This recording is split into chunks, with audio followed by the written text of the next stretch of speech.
아, 저희 첫째 아들이 얼마 전에 입학을 했습니다. 예, 학부모예요. 박수까지. 예, 축하받을 일은 아니고요. 이제 앞으로 고민만 늘어가고 있습니다. 근데 이제 첫째 아이가 저도 모르는 사이에 정말 훌쩍 컸더라고요. 어느새 초등학생이 되어서 학교를 다니고 학교 반 담임 선생님 이름을 외우고 있고 친구들 이름을 외우고 있고 그런 모습을 보면서 참 세월이 빠르다 그런 생각이 들었어요. 근데 이 녀석이 돈을 모아요.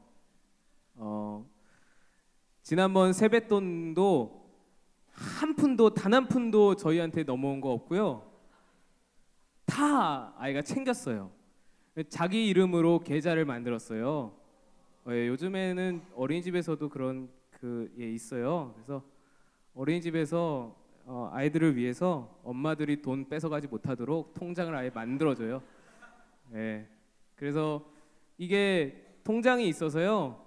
거기 이 숫자로 나오는 거예요. 얘가 숫자를 읽고 그러니까 3만 원에서 만 원 좀 덜 넣으면은 엄마 만 원 어디 갔어? 2만 원인데 이게 되는 거예요. 그래서 꼼짝없이 다 넣어야 돼요.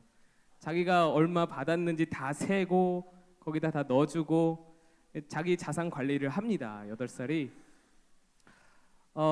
돈을 2년째 모으고 있어요. 근데 이 돈을요 절대로 안 써요. 정말로 안 써요. 제가 치킨이 너무 먹고 싶은데 돈이 이렇게 똑 떨어졌을 때 있잖아요. 없어서 아내한테 돈 좀 없나 어디 없나 아내가 우리 저희 준이 통장에 돈 좀 있다고 그러면 그거 좀 어떻게 좀 써보자고 준이한테 허락을 받아야 된다고 준이한테 얘기를 하는 거예요. 준아 우리 야 치킨 먹고 싶지 않냐? 나 자기 치킨 먹고 싶다고 그러면은 오늘 치킨 배달 오면은 내가 방망이 2개 줄게. 방망이가 뭐냐면 치킨 다리 다리가 방망이거든요. 우리 애들은 방망이라 그래요. 방망이 내가 2개 줄게. 방망이 가지고 이게 피 터지게 싸우거든요. 방망이 2개 줄 테니까 치킨 좀 사 먹자. 근데 준아 너 통장에서 좀 사 먹자 이렇게 얘기를 하면 넘어올 듯 하잖아요. 여러분 좀 그럴듯하지 않아요? 방망이 2개? 괜찮지 않아요? 안 넘어요. 절대로 이거를 안 된다는 거예요. 자기 돈은 안 된다는 거예요. 아무리 치킨이고 방망이가 뭐 몇 개라도 절대로 안 된다는. 참 애가 좀 그래요. 치사하고 더럽고 뭐 어떤 분들은 이제 뭐 경제관념이 뭐 있어서 좋다 뭐 그런 말씀들을 하시는데 좀 저는 애는 애다워야 된다고 생각을 해요. 좀 장난감도 살 줄도 알고 돈 좀 쓸 줄 알고 좀 이상해요. 저는 아무튼 우리 아들 같지 않고 그런데 걔가 그 돈을 왜 모으는지 아세요, 여러분? 그 돈을 지금 그 돈을 모아서 이사를 가겠다라는 거예요. 집을 이사를 가겠다라는 거예요. 이게 저는 좀 그때 그 말을 들었을 때 좀 섬뜩했던 게 뭐냐면 이 세대가 지금 집 구하기 너무나 어려운 시대라서 이게 뭔가 유전적으로 이게 뭔가 이렇게 아이에게 이게 생성이 돼서 뭐 그런 거 아닌가? 뭐 그런 어떤 적응 환경 적응 뭐 그런 어떤 게 있는 거 아닌가? 그런 생각이 들 정도로 아이가 집을 장만을 하겠다라는 거예요. 돈을 모아서. 그래서 지금까지 40만 원 모았어요. 지금 이 돈으로 얘는 곧 이사를 갈 줄 알고 있어요. 지금 곧 오리라 지금 이사가 언제 한번 친척집을 갔었는데 그 친척집이 너무 이제 좋았던 거예요. 아파트인데 이제 대리석 있고 이제 좋은 아파트라서 저희 집에 비해서 너무 너무 좋다 보니까 그 집에 가려면 어떻게 해야 되냐 뭐 그래서 이제 돈을 모아야 된다. 엄마 아빠가 이사 가려고 돈 모아야 된다 이렇게 말한 거 아니고요. 아이가 이제 혼자 그 집을 갔다 오고 나서 돈을 모으면 좋은 집을 가는구나 그런 생각에 좀 돈을 모으는 것 같아요. 어쨌든 순수하죠. 이 40만 원에서 얼마만 더 모으면 집이 이사 갈 수 있다고 생각하는 게 참 순수하죠. 여러분들도 이런 어떤 순수할 때가 있었겠죠. 지금은 참 음흉해 보이지만 여러분들도 다 순수할 때가 있었죠. 저도 있었어요. 저도 굉장히 순수할 때가 있었는데 제가 중학교 때였어요. 중학교 때 제가 지금 이렇게 생각해 봤는데 제일 마지막이었던 것 같아요. 내 마음이 정말로 순수했던 때, 순수하게 기도를 드렸던 마지막 시기가 바로 그 중학교 때인 것 같은데 기도의 제목이 있었어요. 그래서 한 4개월간을 정말로 밤에 잠자기 전에 그 밥 먹기 전에 계속해서 아침에 일어나서 기도를 했었던 기도의 제목이 있었어요. 뭐냐면 잘생겨지게 해달라고, 키 크게 해달라고. 그렇게 순수하게 기도했던 적이 있습니다. 그 기도 제목이 이루어졌으면 저는 여기 없겠죠? 네, 감사해요. 저는 그 기도 제목 응답하지 않으시고 여러분들 만나게 해주셔서 너무나 감사합니다. 순수했던 적이 다 있잖아요. 우리가 저도 그렇고 여러분도 그렇고 순수함을 우리가 20대가 되면서 또 30대가 되면서 이걸 잃어버리고 간다라는 생각이 듭니다. 그죠? 왜 그럴까요? 뭐 뻔하죠. 당연한 거죠.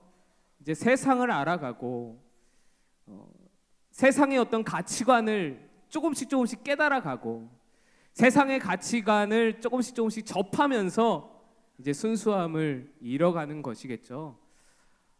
만약에 우리가 이 세상과 동떨어져서 살 수 있다면 아마 여전히 그 아이 같은 순수함이 우리에게 있지 않을까 그런 생각을 해봅니다. 세상의 가치관, 우리의 순수함을 잃게 하는 그 세상의 가치관, 그 세상의 가치관의 중심에 서 있는 것이 무엇이냐? 물질입니다. 돈이죠. 여러분은 지금 그 학생들은 별로 그렇게 체감이 안 될 수도 있어요. 직장인들은 또 30대가 넘어가고 가정을 일구는 사람들은 그것이 뼈저리게 느껴집니다. 이 세상이 돈으로 굴러가고 돈으로 움직이는구나. 모든 사건의 배후에는 돈의 흐름이 있구나. 그런 것들을 우리가 느끼게 됩니다. 성경에서는 이렇게 말합니다. 예수님께서 이렇게 말씀하셨죠. 한 사람이 두 주인을 섬길 수 없나니 너희가 하나님과 재물을 겸하여서 섬길 수 없느니라. 이렇게 말씀을 하십니다. 이때 이 재물이라는 말이 원어가 맘몬이라고 합니다. 여러분 한번 맘몬이라는 말 들어보신 적 있나요? 맘모니즘, 맘몬. 이 재물, 부, 소유 뭐 이런 뜻으로 쓰여진 이 맘몬이라는 말이 이제 현대로 오면서 좀 많이 변화되어서 하나님 말고 이 재물과 돈과 부를 우상시하는 모든 그런 생각들이 이제 맘모니즘이라고 통칭해서 불려집니다. 배금주의죠. 쉽게 말하면 배금주의, 뭐 물질 만능주의, 황금 만능주의 그런 것들이 다 같은 뜻인 것으로 생각이 됩니다. 이것과 관련해서 엊그제 참 감동적인 뉴스를 읽었습니다. 두 청년이 회사를 다니는데 여러분도 읽어보신 분들 많이 있을 거예요. 두 청년이 회사를 다니는데 2년 동안 집을 살다가 이사를 가려고 짐을 다 빼고 청소를 하다가 가스레인지 밑에서 봉투를 발견을 한 거예요. 들어보신 적 있어요? 거의 없네. 봉투를 발견을 했어요. 가스레인지 밑에서. 근데 자기가 놔둔 봉투가 아닌 거예요. 이상하다 그래서 열어보니까 돈이 450만 원이 들어있는 거예요. 생각해보니까 2년 전에 할아버지 한 분이 사셨는데, 그러니까 자기 전에 할아버지가 전세로 사셨고 그 다음에 자기네가 들어와서 2년 동안 산 거예요. 근데 450만 원이 가스레인지 밑에 있었던 거예요. 가스레인지 밑은 한 번도 청소를 안 한 거죠. 그제서야 이제 발견을 한 거예요. 보니까 세어보니까 450만 원인 거예요. 여러분은 어때요? 450만 원 흰 봉투에 2년 동안 묵혀있던 돈. 어때요? 주님이십니다. 할렐루야. 안 그러겠어요? 뭐 그래요. 여기까지는 좀 그렇다고 이거 주인이 누구지? 한번 찾아볼 마음이 조금은 찔려서 있을 수 있죠. 그럴 수 있어요. 그래야죠. 당연하죠. 이 청년들도 주인을 찾기로 했어요. 이거 돌려줘야 된다. 연락처를 찾아봤어요. 할아버지 연락처를. 2년 전에 살던 할아버지 연락처를 찾아봤는데 없는 거예요. 집주인에게 연락했어요. 집주인에게 연락해서 우리 전에 살던 할아버지 연락처 아시냐고. 모르는 거예요. 그 부동산에게 찾아갔어요. 부동산에 가서 그 할아버지 연락처 모르는 거예요. 여러분 이 정도 되면 노력할 만큼 했죠. 여러분 어떠세요? 확신이 오죠. 이제는 주님이 주셨습니다. 아멘. 450만 원으로 뭘 할까? 우선 10의 2조를 하나님께 바치고 뭐 이런 생각들 하지 않겠어요? 근데 참 대단한 게 이 청년들이 그 돈을 경찰서로 가지고 간 거예요. 여러분 450만 원이 작은 돈 아니잖아요. 이렇게까지 노력했으면은 할 만큼 했잖아요. 솔직히 부동산까지 찾아갔으면. 아무도 몰라요. 아무도 몰라. 가스레인지 밑에 있던 거 2년 동안 주인이 전화 한 번도 안 왔는데 뭐 양심에 뭐가 꺼리겠어요. 근데 그걸 경찰서 가서 수소문을 해서 그 할아버지를 찾아낸 거예요. 할아버지가 그 전에 이제 뵀을 때 투석을 하고 계셔서 그 투석하는 그 특징을 경찰서에서 알아내서 이제 찾아내서 수소문해서 할아버지께 전달을 해드렸다. 그래서 이게 이슈가 많이 된 줄 알았는데 여러분은 잘 모르시네요. 이슈가 좀 되었어요. 제가 그것을 이렇게 읽으면서 그 청년들이 마지막에 그런 말을 하더라고요. 그 450만 원이랑 내 양심이랑 바꾸기에는 너무 부끄럽잖아요. 그런 말을 하더라고요. 당연한 일이죠. 자기 자신에게 부끄럽잖아요. 450만 원이면은 한 학기 등록금도 넘는데, 그죠?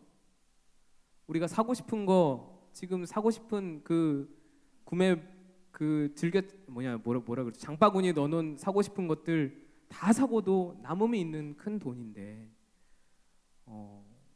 그런 큰 결단을 한 청년들이 있었습니다. 세상 사람들은 어디선가 이런 기적이 나에게 일어나기를 바라고 있습니다. 그죠? 450만 원 어디서 좀 뚝 떨어졌으면 나한테도 우리 집 가스레인지에도 오늘 가서 가스레인지 다 찾아볼 거 아니에요. 우리 집 가스레인지에도 좀 450만 원, 45만 원이라도 좀 있으면 얼마나 좋을까. 그런 생각들 우리가 할 거 아니에요. 그런 기적 안 주시나. 근데요, 여러분 그 돈이 뚝 떨어지는 게 기적이 아니고요. 제 생각에는 어떻게 그 450만 원을 쥐고서 돌려줄 생각을 할 수 있을까? 그 청년의 마음이 참 기적이다. 그런 생각이 들었습니다. 그것이 기적인 이유가 기적이 될 수밖에 없는 이유. 원래 당연한 건데. 그것이 하나님께서 우리를 창조하실 때 부여하신 그냥 하나님의 마음이고 하나님 뜻이고 하나님의 가치관인데 그것이 기적처럼 느껴지는 이유가 뭐예요? 우리가 다 놀라는 이유가 뭐예요? 와 대단하다라고 감탄하는 이유가 뭐예요? 아까 말씀드렸던 그 맘모니즘이 어느 정도 우리 안에 다 깃들여져 있다라는 이야기.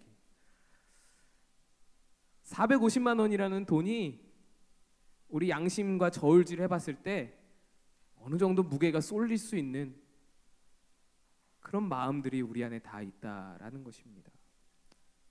죄된 본성이죠. 여러분 오늘 그런 좀 물질에 관한 이야기를 좀 하고자 합니다.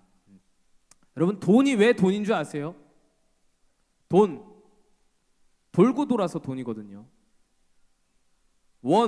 우리나라 화폐 단위가 원이잖아요. 왜 원이냐? 돌고 돌아서 원이래요. 그 전에 화폐 단위가 뭐였냐면 환이었어요. 환도 돌고 돌아서 환이래요. 돈이라는 것이 돌고 도는 거라는 거예요. 그 돌고 도는 돈을 쫓아가던 그 물질 만능주의에 홀딱 빠진 사람들은 역시 돈다라는 거예요. 따라서 환장한다라는 거예요. 제가 예전에 여러분에게 그런 말씀 드렸죠. 산 위에 올라가서 바라보면은 하나님의 시선, 하나님이 나를 바라보시는 시선을 좀 느낄 수 있다, 이런 얘기 좀 해드린 적이 기억이 나는데요. 산 위에 올라가서요, 이렇게 사람들을 바라보면요, 참 부질없어요. 타고 다니는 자동차 참 작디 작다, 참 부질없다. 저 사람이 저렇게 노력해서 얻은 저 집 참 부질없다, 그런 생각이 드는 거예요. 저 위에서 바라보면 아무것도 아닌 거 가지고 내가 아웅다웅하면서 살았구나라는 것을 깨달을 수 있는 거예요. 여러분, 저는 이런 생각 한번 해봤어요. 제가 지금 요 옆에 있는 사택에 살고 있는데, 제가 살기 이전에 우리 전에 청년부 담당하셨던 목사님이 사셨어요. 그리고 그 전에는 그 전 청년부 목사님이 사셨고요. 그리고 그 전에는 우리 교회 권사님 한 분이 사셨고요. 그 전에는 누가 사셨는지 잘 모르겠어요. 아무튼 계속해서 누군가가 살아오셨겠죠. 집이 꽤 오래됐으니까. 그러면은 저는요, 이제 우리 집하고 이렇게 대화를 좀 나눴었어요. 우리 집하고, 집아, 너는 그러니까 그냥 마음으로 대화를 나눴는데, 그 집이 여러분 저를 볼 때 어떻겠어요? 내가 여기 내 집이다, 물론 내 집은 아니고 교회 집인데, 여기 내 집이야 하고 내가 뭔가 내 집이야, 내 맘대로 해야 돼, 이런 어떤 생각을 가지고 있을 때 집의 입장에서 나를 바라보면은 좀 어떨까요, 여러분? 웃기지 않겠어요? 야, 너 지금 5번째 거쳐가는 주인일 뿐이야. 6번째 거쳐가는 주인일 뿐이야. 건방지게 그러지 마, 까불지 마, 그런 생각이 들지 않을까? 저는 좀 그런 생각이 들었어요. 우리가 어떤 땅을 소유했어요. 10,000평, 20,000평을 우리가 소유했어. 그래서 산 위에 올라서 저거 내 땅이다 이렇게 바라보면서 좋아하고 있어요.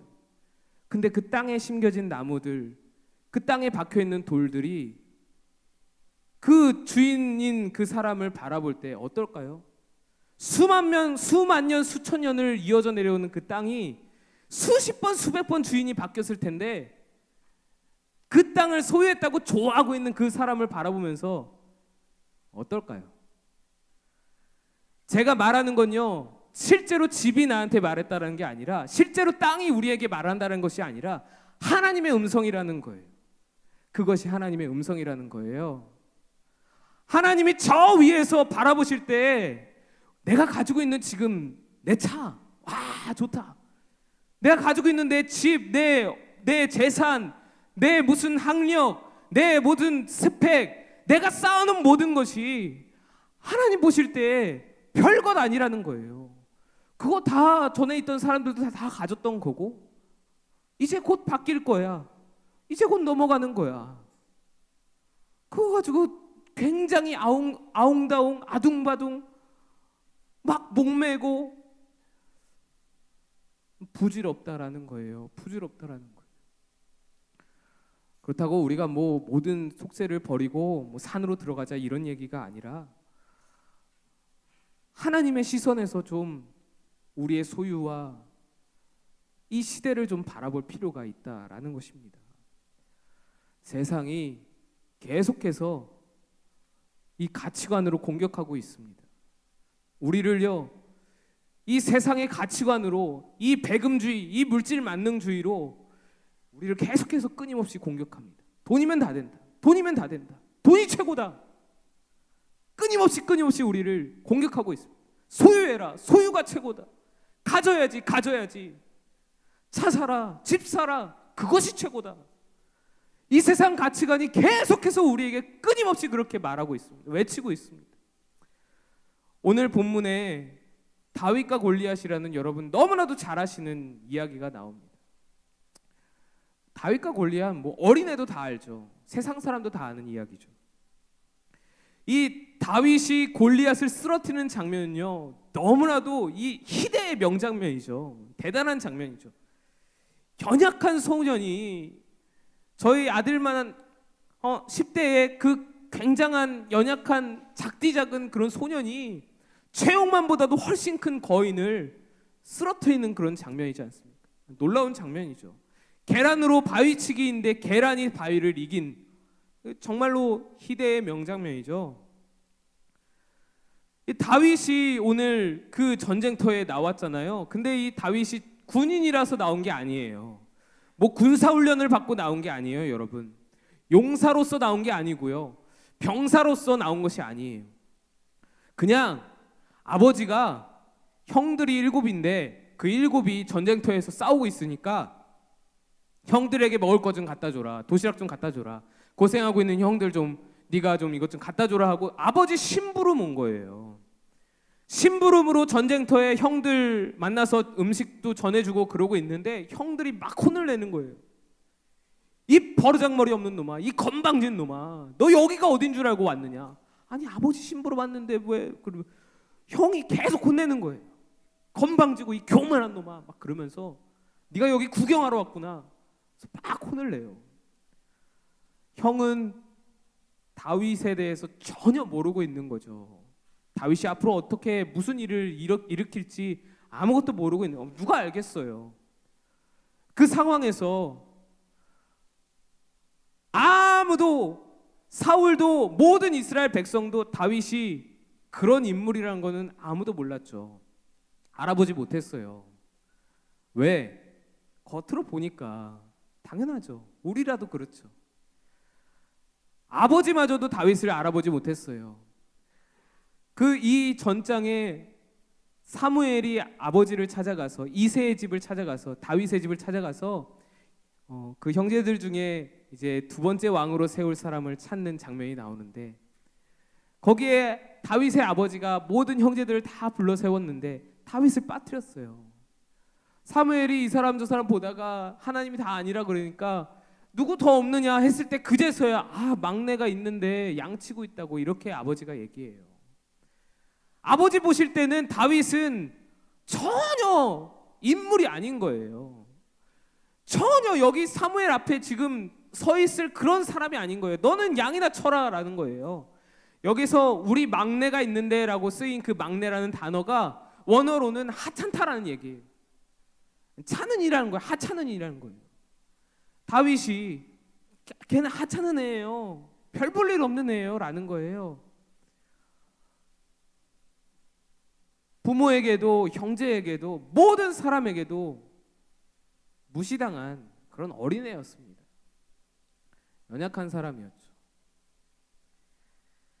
세상 가치관으로 바라볼 때는 세상의 가치관으로 바라볼 때는 위대한 사람이 누구냐? 골리앗이죠. 예? 세상 가치관으로 바라볼 때는 큰 사람, 이기는 사람, 승리하는 사람, 멋있는 사람이 누구냐? 골리앗이라는 거예요. 골리앗이 등장할 때 사람들이 환호를 해요. 누가? 블레셋 사람들이. 그래서 저는 이렇게 생각해요. 골리앗이 바로 세상의 가치관이다. 이 맘모니즘이다. 골리앗이 들고 있는 창이 바로 돈과 부와 소유다. 재물이다. 그리고 그가 등장했을 때 그 골리앗을 환호하고 박수치는 모든 블레셋 사람들이 다 이 맘모니즘에 빠져서 헤어나오지 못하는 모든 세상 사람들이다. 배금주의, 물질만능주의에 빠져있는 모든 사람들. 그들은 그 어마어마한 덩치의 골리앗을 환호하고 박수치죠. 그리고 한 무리가 더 있습니다. 그 앞에서 두려워서 떨고 있는 그 어마어마한 골리앗 앞에서 두려워서 벌벌벌 떨고 아무도 한 사람도 맞서지 못하는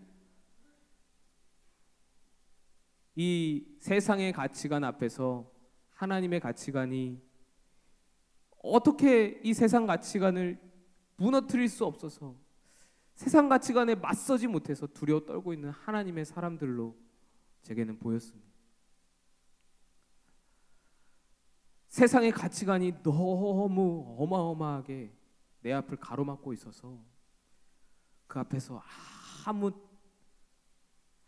말도 못하고 그냥 적당히 타협하고 적당히 합리화하고 그러면서 그냥 둥실둥실 살아가는 하나님의 사람들,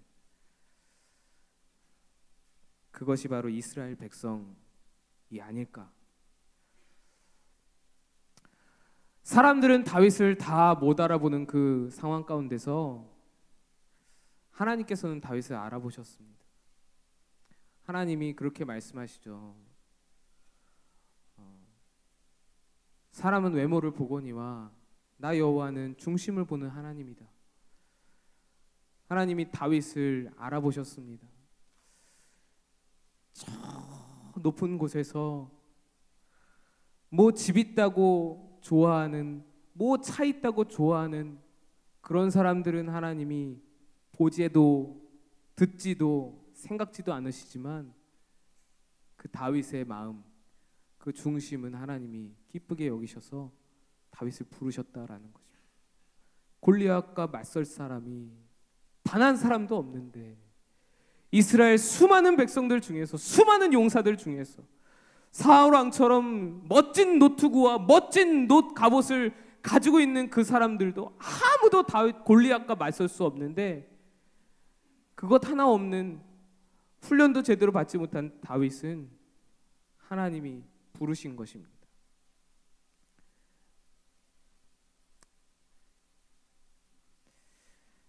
다윗에게 있었던 것은, 하나님이 다윗을 통해 바라보신 것은 믿음이었습니다. 믿음. 물맷돌로 이긴 것이 아니고요, 이거 잘 던져가지고 이긴 게 아니고요. 물론 이것도 훈련을 열심히 했죠. 다윗이 양치면서 곰들을 만날 때, 사자를 만날 때 이 물맷돌 잘 던지는 훈련과 연습을 열심히 했죠. 근데 그거 잘 던져서 이긴 게 절대로 아니고요. 아무리 그거를 잘 던져도, 사울처럼 아무리 칼싸움을 잘해도 나서지 못하면은 그만인 것처럼 다윗으로 하여금 그곳에 골리앗 앞에 설 수 있게 했던 것은 바로 믿음이었습니다. 다윗의 최대 무기는 믿음이었습니다.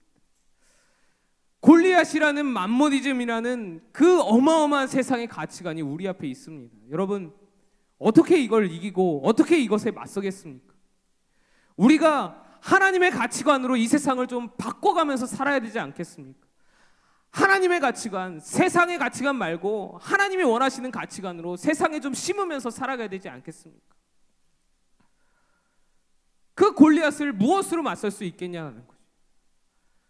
믿음밖에 없다라는 것입니다. 우리가 열심히 준비해야죠. 열심히, 다윗도 열심히 준비했습니다. 곰을 때려잡으면서, 사자를 때려잡으면서 열심히 준비했어요. 나름대로. 우리가 그런 어떤 현실적인 우리의 사회에서, 우리의 자리에서, 우리의 직장에서 준비를 해야 합니다. 그러나 더욱 먼저 우리 안에 필요한 것은 바로 그 믿음이라는 것입니다. 하나님이 다스리신다. 네가 하나님을 욕되게 하느냐? 네가 하나님의 가치관을 회파하려 하느냐? 네가 하나님의 가치관을 무너뜨리려 하느냐? 여기에 대한 분노와 분개가 우리 안에 좀 있어야 되지 않겠느냐라는 것이죠.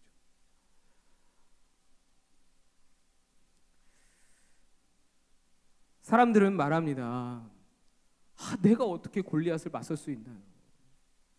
내가 어떻게 해요? 목사님, 내가 어떻게 해요?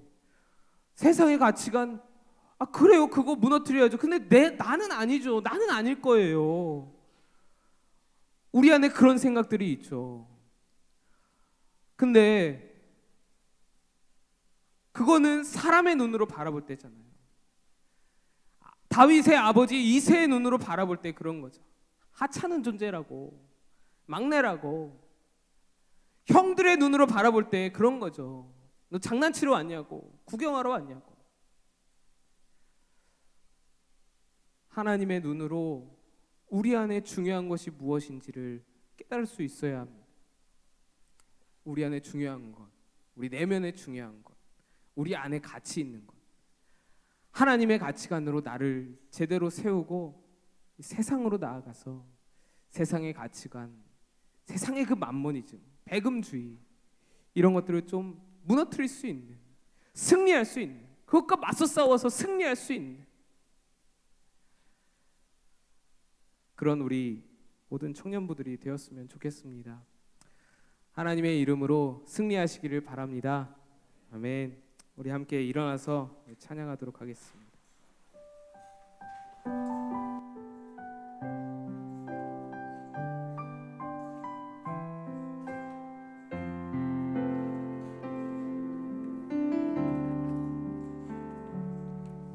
이곳에 임하신 하나님 나라 미난한 마음으로 바라보리라. 먼저 그 나라 그 뜻 구하며 나의 삶 누리리. 주님이 맡기신 하나님 나라 믿음의 눈으로 바라보리라. 하늘의 뜻이 이 땅 가운데 완성될 그날까지 믿음 다하여 그 위에 서리라. 하나님의 나라는 무너지지 않으리. 믿음 다하여 그 나라 세워가리라. 주님 곧 오실 때까지.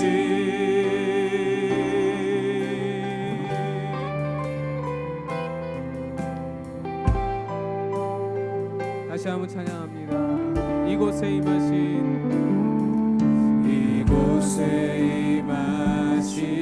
하나님 나라 가난한 마음으로 바라보리라.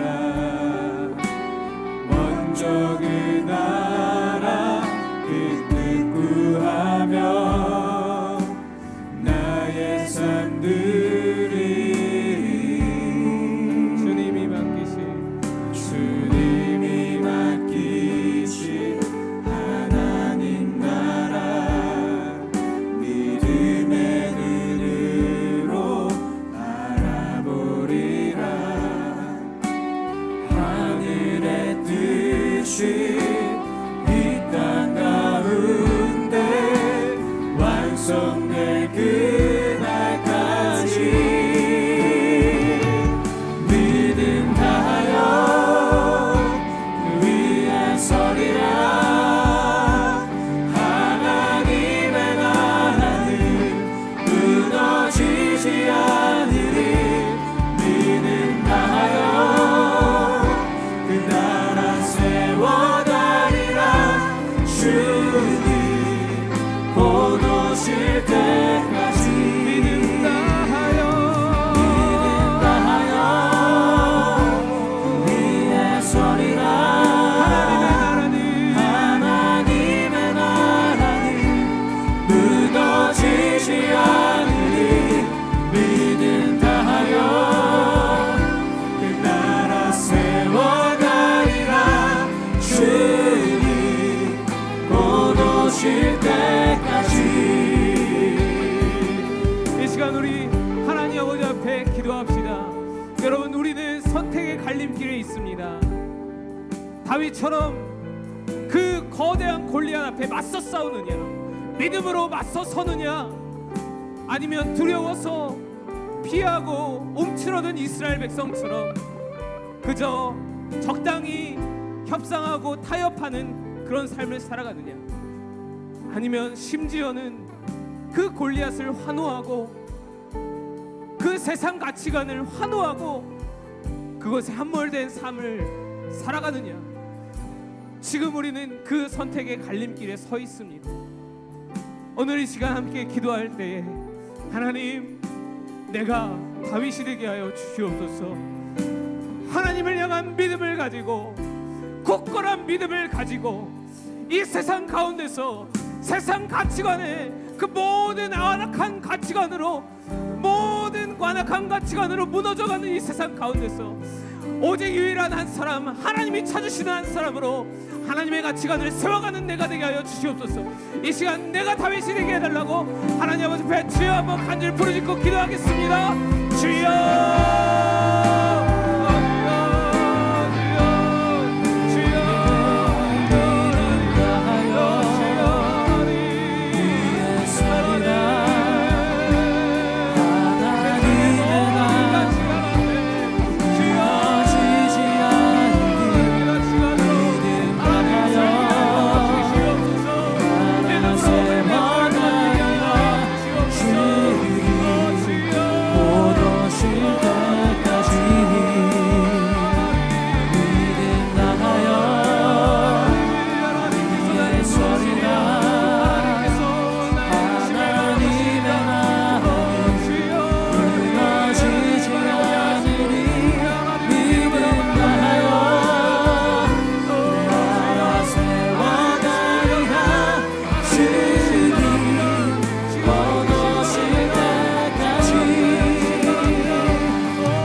우리가 이 세상 가운데서 다윗과 같이 믿음의 물맷돌을 던지기를 원합니다. 우리는 연약합니다. 예 주님, 우리는 다윗과 같이 보잘것없는 사람입니다. 여전히 주 앞에 부족한 것이 많고 죄 많고 허물 많은 우리들입니다. 그러나 하나님 아버지께서 우리를 부르셨으니, 다윗을 부르신 하나님께서 우리를 또한 부르셨으니, 하나님 아버지 우리가 믿음으로 하나님의 가치관을, 하나님의 뜻을, 하나님의 말씀을, 하나님의 생각을 이 땅에 심게 하여 주시옵소서. 세상의 가치관에 함몰되지 않고 세상의 가치관을 따라가지 않고 그것에 적당히 타협하는 그런 인생이 아니라 하나님, 오직 하나님만을 따르면서 이 세상을 바꾸어가는 다윗과 같은 우리들 에게 도와주시옵소서. 하나님, 우리에게 용기가 필요합니까? 주여 용기를 더하여 주시고, 하나님 우리에게 믿음이 필요합니까? 믿음을 더하여 주시옵소서. 하나님, 물질의 노예가 되지 않게 하시고 물질에 우리의 양심을 팔지 않게 하여 주시고, 하나님의 가치를 앞세워서, 하나님을 향한 믿음을 앞세워서 모든 세상의 가치관을 뛰어넘어 하나님의 뜻대로 살아가는 우리 청년들 다 되게 도와주시옵소서. 그 가운데서 능력이 나타날 줄 믿습니다. 그 가운데서 놀라운 하나님의 역사가 우리의 삶을 통해 우리의 주변을, 우리의 이웃을, 우리의 민족을 변화시키는 능력이 나타날 줄로 믿습니다. 하나님, 우리와 함께하여 주시옵소서. 이제는 우리 구주 예수 그리스도의 은혜와 하나님 아버지의 극진하신 사랑하심과 성령님의 감화감동 교통 위로하심이 오늘 다윗과 같이 믿음의 물맷돌을 들고 세상의 가치관과 그 큰 골리앗과 맞서기를 원하며 고개 숙인 우리 모든 청년들 머리 위에, 앞날 위에, 인생 위에 이제로부터 영원토록 함께 하시기를 간절히 축원하옵나이다. 아멘.